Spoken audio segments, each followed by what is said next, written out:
Hello everybody, my name is Lush Eisner and welcome to the Canadian Money Talk, the channel about Canadian investing and personal finance. Please like and subscribe. Make sure you ring the notification bell to get notified each time a video comes out. I recently had an opportunity to create an introductory presentation about personal finance for 14 and 15-year-olds, and I presented it to the teens in the neighborhood and one whose dad is in my Edmonton Investing Mastermind group. The formula for financial independence and success that I presented is earn money, spend less than you earn, invest the rest, and don't get into debt. And I split the video along these lines. This is part one, introduction and earning money for teenagers. Here we're trying to maximize earning money, which is tough at this age. All right, gentlemen, well, welcome. This is personal finance for young adults. I know you thought school was over, and I'll give you a couple of more hours. We'll take a break, by the way, midway through, just to kind of take a little bit of a break. So, quick introduction. Why I'm doing this presentation. Well, I've sort of achieved the financial goals that I wanted to in life, and I wanted to pass on the information that kind of got me there to others. I tried going to the school district and to the local schools, and none of them seemed to be interested in having me teach. Unfortunately, I'm gonna keep doing that, but they either seem to think that they were covering it already, or they didn't need to. So I'm very curious. Now, if you could do me a favor in the next few years, if you do get financial education, I'd be curious what they're actually teaching before they let you out of grade 12, let's say. So please do ask questions and comments. This should be interactive, preferably. I know the dog is distracting, but anyways, it should be fine. So yeah, don't be shy, right? If you don't understand something, make sure you ask if I used a word that you didn't understand. The other thing is, please talk with your parents. Maybe this presentation will start some conversations that you have. Ask them questions as well. The other thing is, some of the things that I'm going to be saying here are my opinion. So you should kind of form your own opinion over time. So take something from me, take something from other people, keep what you like and leave out what you don't like. So it's your life. You're going to be making decisions, right? The other thing is, a lot of the things in the world aren't black and white, but they're shades of gray, and money is one of those things. One person sees it one way, next person sees it the other way. So, quick glossary, just definition of terms, because you're starting out. So make sure we all understand what we're talking about. So the word appreciation means it's going up in value. It just means it's appreciating, meaning going up. Depreciation is the opposite, is if you have something that's losing value over time. Assets are things that are worth money. So house, car, stamp collection, computer, they're all assets that are worth something to somebody. Investing is buying assets that appreciate.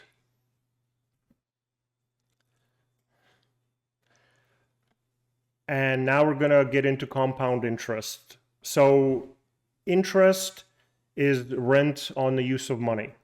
If somebody needs $100 and you lend it to them, you can charge them rent because they have it and you don't, so you can use it and they cannot. So interest is basically rent on money. You want to be the one who's collecting that rent. You don't want to be paying it in general. Okay. Now, compound interest is a very powerful thing over time, and it just means you're getting interest on interest. So I'm going to show it to you here. Sorry for the small table. So we're going to assume we're starting with $100, okay? And the interest rate that we're going to be using is 10%. So in the first year, you get 10% in interest. That's the rent for lending your friend $100. So at the end of the first year, your friend owes you $110, right? That's the first line there for year one. Now here's where the magic comes in. Next year, you are getting interest on $110, so it's actually $11. And so now the total is $121 that they owe you. Okay, everybody clear on this? So you ended up getting interest on interest. That extra $1 is because they paid you interest in year one, and you earned interest on that. And as you can see, as we go down, and this is 20 years, so it is quite a long time, but the amount of interest increases over time and at a faster rate. Like towards the end, you're getting 35, then 38, then 42. So it's also increasing how much you're getting. Okay, so you get this wonderful curve that is steepening, and it's getting higher and higher. So that's what you want. You want to be the one who's receiving that, not the one who's paying it. So we'll follow that theme later on with investing versus borrowing. So when you borrow money, you pay interest. When you lend money, you earn interest. And then if I talk about financial independence, that basically means freedom and choices, because you have the money that you need, and you can work, perhaps not work, or do whatever you want. You have time rather than having to work for money. So we're going to talk about some psychology and philosophy of money. Money isn't good or evil. It's just a tool. It's just an item. It gives you choices and options if you have it. My suggestion, and I'm going to keep repeating this throughout the presentation, is don't look at the kind of car that your neighbor drives or the Nike gear that your classmate has. Make sure that the money that you do have is getting you to where you want to go in life. So make choices for yourself, and don't try to impress others, and don't be jealous of others as well. Try to have a good, positive relationship with money. Don't be afraid of it. Don't feel guilty about it. Don't use it for bad things. Generally, if you're a good person and you get more money, you can do a lot of good. If you're a bad person that gets a lot of money, you can also do a lot of bad things. So try to, be a superhero and use it for good. Something a lot of people do is retail therapy, meaning they're feeling bad about themselves and they go on Amazon to make themselves feel better, and they buy stuff that they don't need. So maybe something like you have to make your choices there. Some people didn't have enough money as kids, and I'm not saying anybody in the room, but some people didn't have enough as kids, and then they see money as their self-worth, and they overspend just to prove something to themselves. It's like, I didn't have enough when I was young, and now I'm just gonna get all of this stuff to make myself feel better. So think about your life goals and how your money is involved, because a lot of life goals will be related to money, unfortunately. Famous question, does money buy happiness? Because happiness should be one of your life goals. Truth is, it doesn't. Good relationships with family, friends, feeling positive, and doing something that's fulfilling and that makes you feel good, that's what creates happiness. In the studies that I've read, happiness from money kind of tops out around 75 to 150,000 a year of income. After that, it doesn't really change your life. If you already have 3 cars, getting a 4th car isn't going to change anything. Okay? So money helps. A lot of people think when they don't have it that it's going to solve all their problems. And then when they do get it, they discover that it doesn't. It's just fact of life. Some people think, well, when I get that raise at work, it's going to solve all my problems, and it doesn't. It doesn't even solve money problems, because a lot of people, when they get a raise, start just spending more, and they're right back to where they started. They just have more stuff that's not really helping them with their life. Money just gives you options and freedom. If you want to work, you can, but you don't have to. So do what you want and buy what you want is really what money gives you. And the other thing is, no one will ever take as good a care of your money as well as you. So what I would like you to motivate you towards with this seminar is to want to learn more about it, and eventually start investing, and starting early, especially. So we talked about what financial independence is. It's choices, time, options. So I'll give you the secret. There's 4 of them. Here's the formula. Number 1, earn money. At the beginning, you have to work for the money. Unfortunately, you have to sell your time for money at a job or starting your own business. Second secret, spend less than you earn. If you spend more than you earn on a consistent basis, you're going to get into debt, which is don't get into debt. So earn money, spend less than you earn, and invest the difference, invest the rest. And then don't get into debt. So those are the 4 secrets.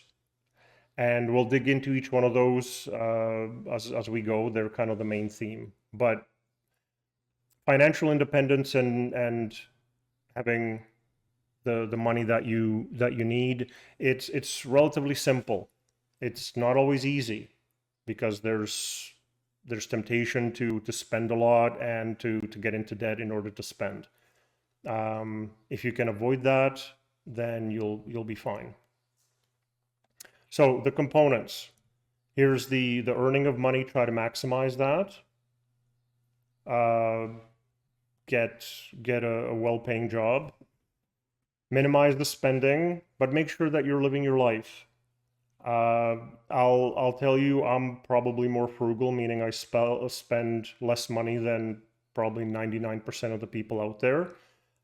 You kind of have to balance it for yourself, and you have to be happy with the journey along the way towards that financial independence. Investing the difference. I'll do a more detailed seminar in 1 or 2 years when everybody's a little bit older, because you can't have a trading account until you're an adult, which is 18 in Alberta. So you guys will do this again in a couple of years and dig into the investing part. I will talk a little bit about investing towards the end. And don't get into debt. So we're going to have a little bit of a discussion, and I'll let you make your own decision. Some people think all debt is bad. Some people differentiate between good and bad debt. So I'll give you information, and I'll let you think about it, and then obviously make your own decisions as you go through life. So try to balance your life, have enjoyment, and achieve the goals, so you enjoy your life while meeting your financial goals. Think about what your goals are as you get older. Some people just want to have time with their families. Just decide on what you want from life. It'll come to you over time. Some people just want time. Like when I was working, I didn't have any time to myself. So when I stopped working, suddenly I had free time. So that was my goal. Other people want to travel. Other people want time with family. Um, find out what makes you happy and aim for that. Uh, just a note though, we all need some kind of a purpose in life. Like you can't watch Netflix 20 hours a day. Okay. So we all need something to do just as humans. So keep that in mind. Okay. So any questions? All of that sort of makes sense at this point? Okay. So this is that first thing, earning money. I hate to be the bearer of bad news, but at the beginning you will have to spend your time by working in order to get the money. But the thing is, if you invest it, and later that money is going to make you more money. If you have skills and an education, then that will help you make more money and sell your time for more, right? Like we're all selling our time for money when we're working. My suggestion would be find work that you like.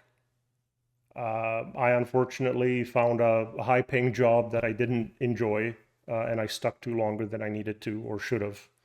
So I would say study to make more money. So whether get a